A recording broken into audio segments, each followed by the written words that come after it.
অতিরিক্ত ভারী বৃষ্টির কারণে আমাদের রাস্তাঘাট তলিয়ে গেছে। তবে এই পানিটা দেখে অনেক ভালো লাগতেছে, আবার খারাপও লাগতেছে। ভালো লাগতেছে এজন্য, আমরা তো এরকম পানি দেখি না। এখন আর ওই ধরনের বর্ষা হয় না তো, যার জন্য এরকম পানিও দেখা হয় না। তো দেখে ভালো লাগতেছে, মনে হচ্ছে যে একটু বর্ষা বর্ষা ফিল মনে হচ্ছে। অসুবিধা হচ্ছে মানুষ চলতে খুবই সমস্যা হচ্ছে।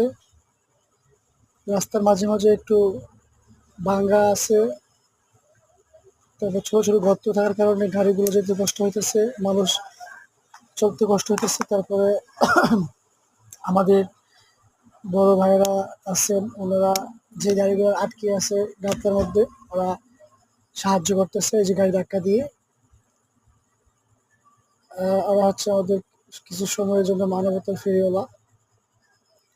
তারপর মানুষকে দিক নির্দেশনা দিতেছে, যাতে এদিক দিয়ে না যাবেন, ওদিক দিয়ে যাবেন, এদিক দিয়ে গেলে রাস্তা ভাঙ্গা হবে, ওদিক দিয়ে গেলে রাস্তা ভালো হবে। তারা এখানে দাঁড়িয়ে দাঁড়িয়ে মানুষকে অনেক সাহায্য করতেছে।